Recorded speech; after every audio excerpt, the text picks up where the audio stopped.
So if you want to buy a business without using your own cash upfront, well, know that there's a strategy floating around the internet. And yes, it's been done.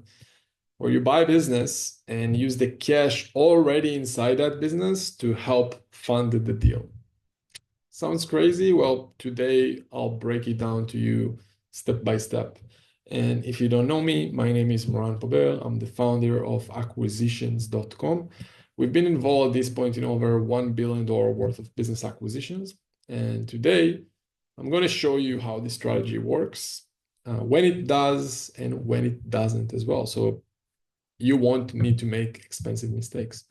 Now, this is actually a follow-up for the SBA video that I've done, and it will be especially useful if you're trying to buy a business creatively in 2025, and maybe you're afraid of the new SBA rules that I shared about in the last video. So let's start with the steps and lessons, and we're going to start with lesson number one, which is this is not a strategy necessarily for beginners. So let me be straight with you.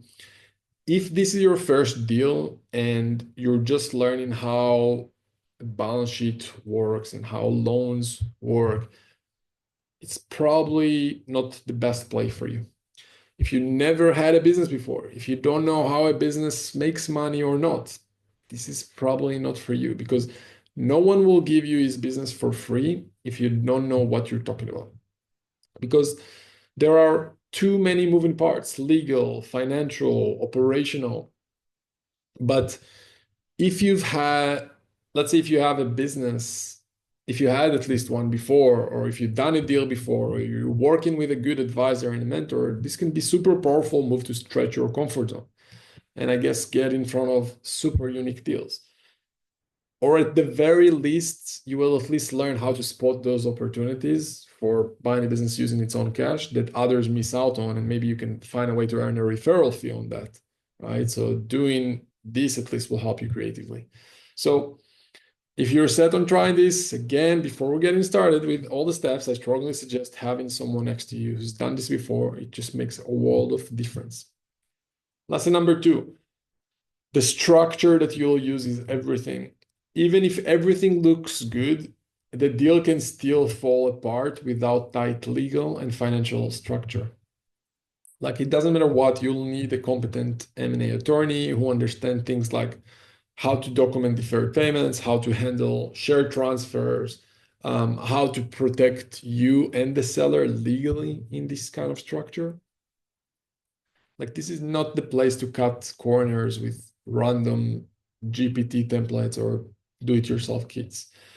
The structure makes or break the deal on those type of deals if you want to use the business cash to buy the business. Lesson number three, learn how to find these deals. Not all businesses are good candidates for this type of deal, right? So you want to look for companies that have high retained earnings. So that's basically a sign of built up cash, have low debt, are owned by someone who's ready to retire. And you can find this on listings, but the best ones often come from off-market outreach, in my opinion. So things like building relationships, talking to owners, spotting over time when they're ready to let go and sell. And this is part, I would say, of why deal flow matters so much, because the more deals you see, the more likely you are to spot one where the strategy that we're talking about can fit. So numbers game is super, super important. If you want help, by the way, buying such businesses without making rookie mistakes, that's what we do every day at acquisitions.com. We can help you build a smarter deal strategy, whether it's SBA, seller financing, creative structure like this. So use the link below to book a call with our team and we can see if and how we can help you. Lesson number four is discussing what this strategy really means. So you've probably heard the phrase, buy a business with none of your own money, right? This is basically one version of what I'm talking about, but it's with a bit of a twist because the core idea is that you buy a business that already has cash in the bank, right? But then you use that cash from the business you now own to pay the seller back over time. So it's like almost imagine like you buying a house and use the money already inside the house to pay the owner. That's the idea. It sounds smart, but it takes precision. So let's keep going with the detailed lesson. So lesson number 5 is that this only works with a stock sale, not with asset sale. So what it means, or here's the catch basically. It only works if you buy the entire company, not just some assets. So in a stock or call it share deal, you're buying the actual entity, right? So it's the LLC, the C Corp, or whatever the legal kind of like wrapper on the business is. And that includes everything. It means that you buy the business with the cash, with inventory, with debts, with payables, taxes, and all the skeletons in the closet, basically. But if you do an asset sale, it's different, right? Because it means that you're just buying the useful parts of the business that you want, whatever, the clients, equipment, brand, etc. But it's not the actual bank account as well, which means that there is no really internal cash for you to work with if you buy the business. So if you want to use this strategy, it means that you probably want to do a share or stock, depends on where you're at, deal. That's the path for those type of deals. Lesson number 6. Watch for those cash-free, debt-free clauses, right? So even if it's a share sale or stock sale, again, whatever you want to call it, 99 probably percent of sellers will try to include small detail in the fine print that says cash-free, debt-free.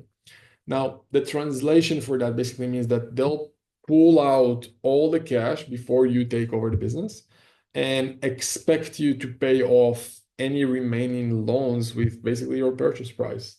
So if you want the business cash to stay inside the company that you're buying, you have to negotiate that clearly and as soon as possible, as early as you can. It's not going to be the default usually in those kind of deals. Most sellers and their accountants, they will not, or CPAs, whatever, they won't offer it unless you ask. So remember, it's on you to lead to that place.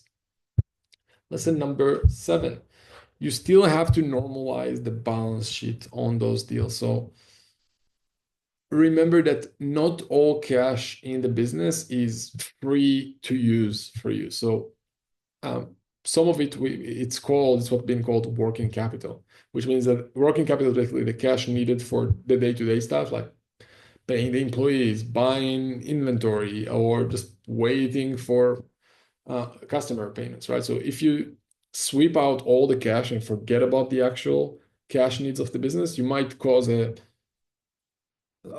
cause stress, right? You'll cause a cash crunch and sink the business you just bought. So that's why we want to normalize the balance sheet, meaning that we need to figure out what level of cash the business needs to function properly. Only the excess cash, the additional cash behind that baseline, this is what you can potentially use for the acquisition. Which moves me to lesson number 8. The cash, it's not free money, it's just part of the deal value, right? So it should be a bit of a mindset shift for you because the cash that is going to be inside the business, it's basically another asset, right? Just like you have equipment on the balance sheet or inventory or accounts receivable or whatever. So if there's, let's say, $250,000 sitting in the business bank account, the seller is not going to ignore that amount when giving you a price, right? That they will want to be paid for it. So it means that the more cash that's in the business, the higher the price is going to be of the deal. So you need to take it into consideration as part of the structure. So it means that, yes, you can use that cash also, by the way, after closing. So when you're the owner, but you basically already paid for it in a form of just higher valuation for the business, right? You need to, most likely, it depends. Every deal is different, depending on negotiation you have, but it's just something to keep in mind. So it's not a loophole, it's just a kind of like a form of a smart structuring to do it. Lesson number 9 is that it can be done, but it's not easy, right? And yes, we've done this before, especially in international deals. I've seen it a lot, or with motivated, flexible sellers, and especially from off-market type deals. But here's what you need for this type of deal to work. You need a business that has large amount of excess cash, most likely. You need a seller who's open to receiving some of their payment after closing the deal. And you need clear legal terms that show exactly how and when that payment will be made. Most sellers will have probably lawyers or accountants advising them. And the moment someone says something like, wait, they're using your own cash to pay for the business, it, and a big chance can kill the deal. So tread carefully and remember to do the deal with the seller first before you go to too many other advisors and gatekeepers. You need to find a way to convince him first before you go and introduce it to too many people. Lesson number 10, pick the realistic version of the deal if you want, which is basically the option to defer a portion of the down payment. So this is probably the more realistic and very repeatable version of the strategy, is to pay even just a little bit, even if it's 10% upfront, and just defer the rest for a certain amount, 3, 12, 18, 24 months, as many as you can.